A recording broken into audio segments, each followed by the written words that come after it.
यति के अंत्येष्टि कर्म की दशा पर्यंत विधि का वर्णन। वामदेव जी बोले, जो मुक्त यति हैं, उनके शरीर का दाह कर्म नहीं होता। मरने पर उनके शरीर को गाड़ दिया जाता है, ये मैंने सुना है। मेरे गुरु कार्तिकेय, आप प्रसन्नता पूर्वक यतियों के उस अंत्येष्टि कर्म का मुझसे वर्णन कीजिए, क्योंकि तीनों लोकों में आपके सिवा दूसरा कोई इस विषय का वर्णन करने वाला नहीं है। भगवान शंकर नंदन, जो पूर्ण परब्रह्म में अहम भाव का आश्रय ले देह पज्र से मुक्त हो गए हैं, तथा जो उपासना के मार्ग से शरीर बंधन से मुक्त हो परमात्मा को प्राप्त हुए हैं, उनकी गति में क्या अंतर है, ये बताइए। प्रभु, मैं आपका शिष्य हूँ, इसलिए अच्छी तरह विचार करके प्रसन्नता पूर्वक मुझसे इस विषय का वर्णन कीजिए। स्कंद ने कहा, जो कोई यति समाधिस्थ हो, शिव के चिंतन पूर्वक अपने शरीर का परित्याग करता है, वो यदि महान धीर हो तो परिपूर्ण शिवरूप हो जाता है। किंतु यदि कोई अधीर चित्त होने के कारण समाधि लाभ नहीं कर पाता, तो उसके लिए उपाय बताता हूँ, सावधान होकर सुनो। वेदांत शास्त्र के वाक्यों से जो ज्ञाता, ज्ञान और ज्ञेय, इन तीन पदार्थों का परिज्ञान होता है, उसे गुरु के मुख से सुनकर यति यम नियमादि रूप योग का अभ्यास करे। उसे करते हुए वह भली भांति शिव के ध्यान में तत्पर रहे। मुने, उसे नित्य नियम पूर्वक प्रणव के जप और अर्थ चिंतन में मन को लगाए रखना चाहिए। मुने, यदि देह की दुर्बलता के कारण धीरता धारण करने में असमर्थ यति निष्काम भाव से शिव का स्मरण करके अपने जीर्ण शरीर को त्याग दे, तो भगवान सदाशिव के अनुग्रह से नंदी के भेजे हुए विख्यात 5 आतिवाहिक देवता आते हैं। उनमें से कोई तो अग्नि का अभिमानी, कोई ज्योति पुच्छ स्वरूप, कोई दीनाभिमानी, कोई शुक्ल पक्षाभिमानी और कोई उत्तरायण का अभिमानी होता है। ये पांचों सब प्राणियों पर अनुग्रह करने में तत्पर रहते हैं।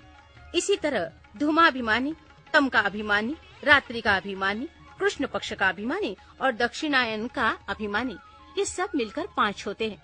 ये पांचों विख्यात देवता दक्षिण मार्ग में प्रसिद्ध हैं। महामुने वामदेव, अब तुम उन सब देवताओं की वृत्ति का वर्णन सुनो। कर्म के अनुष्ठान में लगे हुए जीवों के साथ ले वो 5 देवता उनके पुण्यवश स्वर्ग लोक को जाते हैं और वहाँ यथोक्त भोगों का उपभोग करके वे जीव पुण्य क्षीण होने पर पुनः मनुष्य लोक में आते तथा पूर्ववत जन्म ग्रहण करते हैं। इनके सिवा जो उत्तर मार्ग के 5 देवता हैं, वे भूतल से लेकर ऊर्ध्व लोक तक के मार्ग को 5 भागों में विभक्त करके यति को साथ ले क्रमशः अग्नि आदि के मार्ग में होते हुए उसे सदाशिव के धाम में पहुंचाते हैं। वहां देवाधिदेव महादेव के चरणों में प्रणाम करके लोकानुग्रह के कर्म में ही लगाए गए वे अनुग्रहकार देवता उन सदाशिव के पीछे खड़े हो जाते हैं।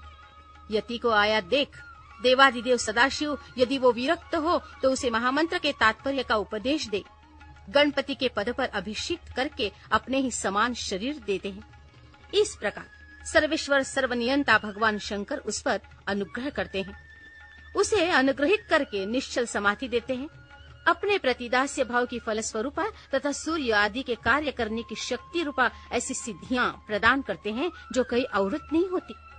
साथ ही वे जगत गुरु शंकर उस यति को वो परम मुक्ति देते हैं जो ब्रह्मा जी की आयु समाप्त होने पर भी पुनरावृत्ति के चक्कर से दूर रहती है।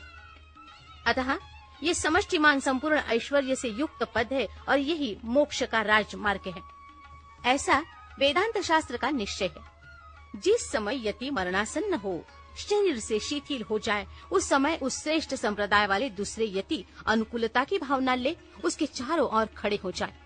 वे सब वहाँ क्रमशः प्रणव आदि वाक्यों का उपदेश दे, उनके तात्पर्य का सावधानी और प्रसन्नता के साथ सुस्पष्ट वर्णन करे तथा जब तक उसके प्राणों का लय न हो जाए तब तक निर्गुण परम ज्योतिः स्वरूप सदाशिव का उसे निरंतर स्मरण कराते रहें।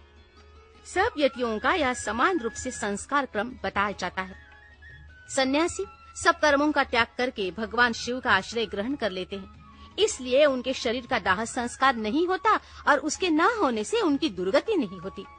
सन्यासी के शरीर को दूषित करने वाले राजा का राज नष्ट हो जाता है, उसके गांवों में रहने वाले लोग अत्यंत दुखी हो जाते हैं। इसलिए उस दोष का परिहार करने के लिए शांति का विधान बताया जाता है। उस समय नम इरन्याय से लेकर नम अमीव के भया तक के मंत्र का विनीत चित्त होकर जप करे। फिर अंत में ओंकार का जप करते हुए मिट्टी से देव यजन की पूर्ति करे। मुनीश्वर, ऐसा करने से उस दोष की शांति हो जाती। सन्यासी के शव के संस्कार की विधि बताते हैं। पुत्र या शिष्य आदि को चाहिए कि यति के शरीर का यथोचित रीति से उत्तम संस्कार करे।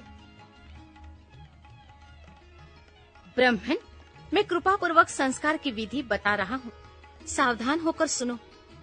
पहले यति के शरीर को शुद्ध जल से नहलाकर पुष्प आदि से उसकी पूजा करें। पूजन के समय श्री रुद्र संबंधी चमकाध्याय और नमकाध्याय का पाठ करके रुद्र सूक्त का उच्चारण करें।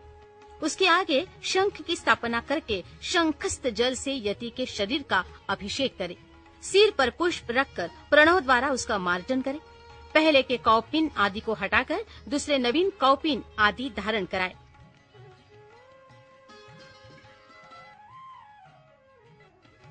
फिर विधि पूर्वक उसके सारे अंगों में भस्म लगाए। विधिवत त्रिपुंड लगाकर चंदन द्वारा तिलक करे। फिर फूलों और मालाओं से उसके शरीर को अलंकृत करे। छाती, कंठ, मस्तक, बाह, कलाई और कानों में क्रमशः रुद्राक्ष की माला के आभूषण मंत्रोच्चारण पूर्वक धारण कराकर उन सब अंगों को सुशोभित करे। फिर धूप देकर उस शरीर को उठाए और विमान के ऊपर रखकर ईशान आदि पंच ब्रह्ममय रमणीय रथ पर स्थापित करे। आदि में ओंकार से युक्त 5 सद्योजातादि ब्रह्म मंत्रों का उच्चारण करके सुगंधित पुष्पों और मालाओं से उस रथ को सुसज्जित करे। फिर नृत्य, वाद्य तथा ब्राह्मणों के वेद मंत्रोच्चारण की ध्वनि के साथ ग्राम की प्रदक्षिणा करते हुए उस प्रेत को बाहर ले जाए। तदनंतर साथ गए हुए सब यति गांव के पूर्व या उत्तर दिशा में पवित्र स्थान में किसी पवित्र वृक्ष के निकट देवयजन गड्ढा खोदे। उसकी लंबाई सन्यासी के दंड के बराबर ही होनी चाहिए। फिर प्रणव तथा व्याहति मंत्रों से उस स्थान का प्रोक्षण करके वह क्रमशः शमी के पत्र और फूल बिछाए। उनके ऊपर उत्तराग्र कुश बिछाकर उस पर योगपीठ रखे। उसके ऊपर पहले कुश बिछाए। कुशों के ऊपर मृग चर्म तथा उसके भी ऊपर वस्त्र बिछाकर प्रणव सहित सद्यो जातादि पंच ब्रह्म मंत्रों का पाठ करते हुए पंचांग व्योत द्वारा उस शव का प्रोक्षण करे।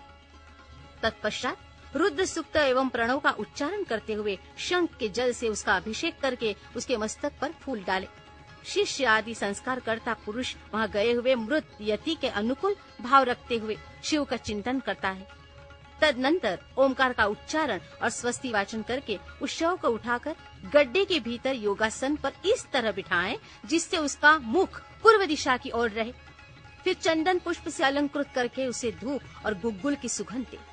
इसके बाद विष्णु हव्यमिदम रक्षस्व ऐसा कहकर उसके दाहिने हाथ में दंड दे और प्रजापते न त्वदेतान्यो इस मंत्र को पढ़कर बाएं हाथ में जल सहित कमंडलू अर्पित करे।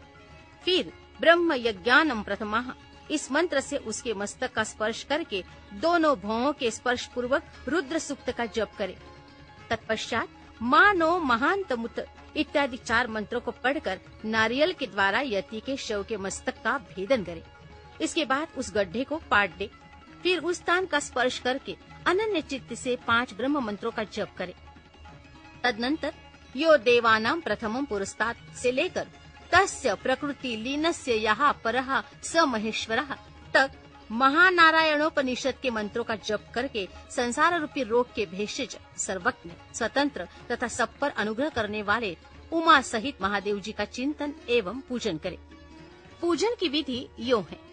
1 हाथ ऊंचे और 2 हाथ लंबे चौड़े एक पीठ का मिट्टी के द्वारा निर्माण करे। फिर उसे गोबर से लीपे।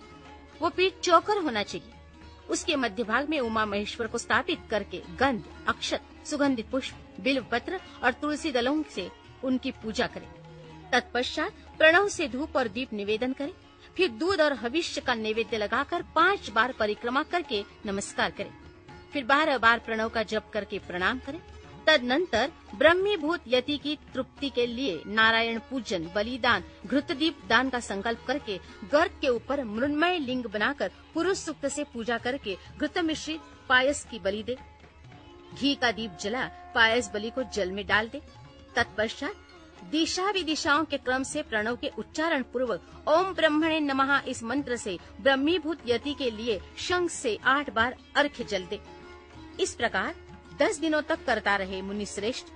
ये दशाहत की विधि तुम्हें बताई गई। अब यतियों के एकादशाह की विधि सुनो।